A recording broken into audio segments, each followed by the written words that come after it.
Top of the morning to you guys. How's everybody doing out there? Mount Vernon Kid, the Honorable Warrior, here coming to you from DarkAvengerINCPlus. How's everybody doing? Back again for another exclusive review for the channel. As I always do, I have a few titles that I review exclusively here, and always I love to just show some love and respect to the rest of the Ink family as well. So on today's episode, I'm gonna review two books that I exclusively review here. One is from IDW, and the other one is from Top Cow. And those two books, I'll get right into them very quickly. So let's start off with IDW, and we're talking about JinnRise number 5.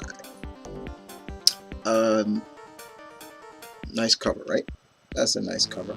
Yeah. This title has been out for a while. And like I said, I apologize for the delay. Kind of busy, a little hectic.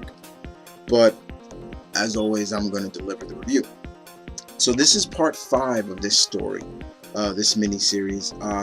And Sabel Sohab Awan still does the writing, but there's a new artist on here. His name is Andrew Hurtah. I hope I'm probably butchering that name. I apologize. And basically in this issue picks up right where the last issue left off. Issue 5 left off, where Jabal, the jinn or the genie, is telling Andrew and Eunice and their mercenary friend Harris that they have to find the rest of his fellow genie so they can help overthrow the Cabrani, the alien race that has invaded Earth and everything like that. So this picks up right where that left off. Andrew is really broken. He feels he's broken. He's really, just feels like he wants to just give up. He wants to die in a sense, because he's a foreign exchange student going to school in Morocco, while he's worrying about his family. He's keep going on saying, I want to go home, and everything like that. But he's stuck in Morocco or somewhere in northern Africa, where pretty much,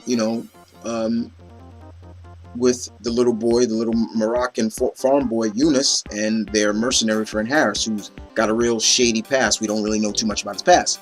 And of course, their genie friend Jabal.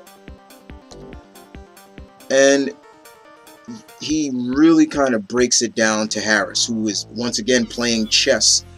And he's like, why do you always keep playing games and stuff? We're about to die and everything like that. And Harris gives a really good monologue for Andrew. And he's basically like, look, the games kind of keep me from going insane, and also keeps me from thinking about the bad that's going on. But still, it's all about trying to find members of the rest of the jinn. And the Cabrani are basically still after them. They're pretty much now know who the main target should be, and not, just take over the earth and that's it. They know they got a threat, and because the jinn are strong. The jinn, meaning Jabal, is strong enough to handle a battalion of them, no problem. But he can't handle the whole fleet by himself. He even admits it. And Andrew does realize that, what, as of right now, I am with little Eunice. I'm like literally his only family that he can trust and come to and comfort, so I have to be there for him. And that was a good, touching moment. I really enjoyed that very much. However, we get an interesting new ally, I guess. This female right here on the cover. We don't know her name, but she is able to handle the Cabrani that are chasing Andrew and the gang. And it gets to the point where they find one of the tombs where one of the the other Jinn are. However, when Andrew is able to get down into the catacombs to release the next genie or Jinn, it's a shocking dun dun dun moment, and it's like, oh. And I know this thing has been out for a while, but I still don't want to spoil it for you guys. You just have to find out for yourself. But other than that, JinnRise number 5. This has been an excellent series. I've been loving from IDW. And like I said, genies and aliens. What more can you like, huh? Good stuff. Alright, so we move on to Top Cow. And this is the final part of this miniseries that I do recommend you get once it comes out in trade, or when it comes out, or you can find it, in single issues. And that's none other than the Son of Merlin.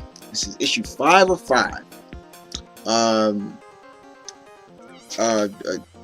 Robert Place-Napton still does the writing, and the beautiful artwork by Zed. Great stuff. So pretty much this is it, baby. The final part. Will basically will the Son of Merlin take his rightful place? And will he basically, in a sense, stop the evil Morgana Le Fay? Morgana Le Fay. The one thing I must say right now is the fact that he is really he knows magic pretty much really quick now. Simon has really learned magic very quickly. He's learning it very rapidly. He's able to do these healing spells really quick, teleporting spells, transformation spells. He's learning so fast and quickly. But he and Gwen still need to get to the stone of Giramfell before Morgan Le Fay and her son.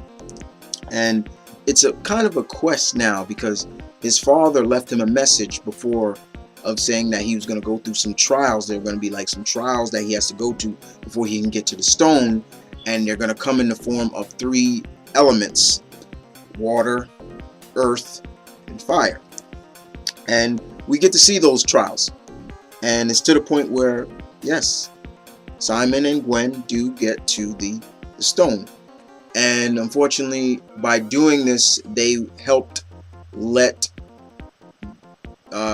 Morgan Le Fay's son and her Black Knights get to it, and easily get through the obstacles, because Simon and them got through.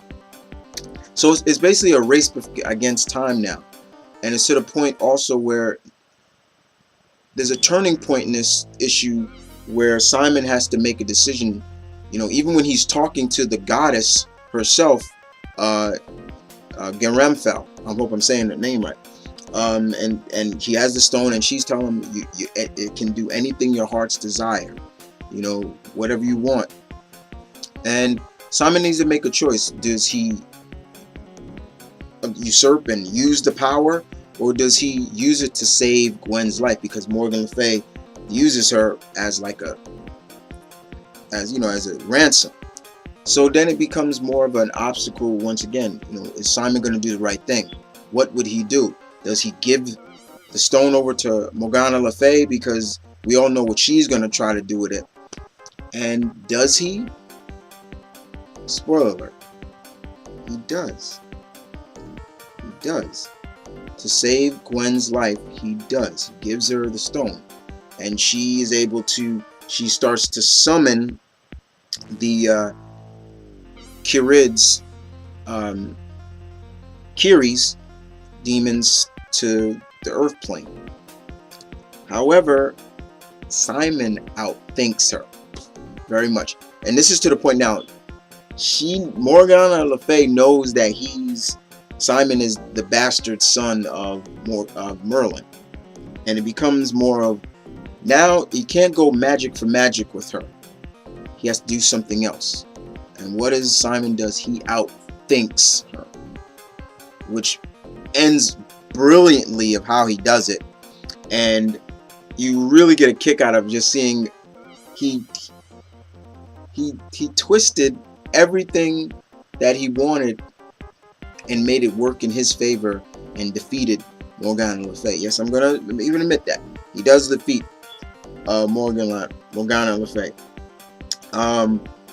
And pretty much the series ends pretty much on a high, because in a sense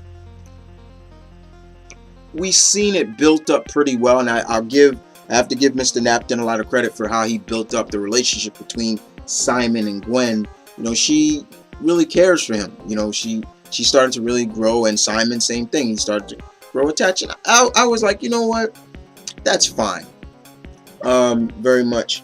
And it's to the point now that, you know, Simon and Gwen go to the Isle of Avalon, pretty much to pay respects to King Arthur's grave. And pretty much that's where, you know, I love the line right here. I'll even repeat it to you.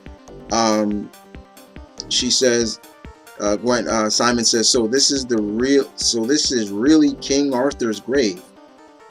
And Gwen says, of his last incarnation. And then Simon says, last, and she says, the once and future king, remember? He'll be back, and the old man wanted us to find him. Well, I guess that's it for the romantic vacation then.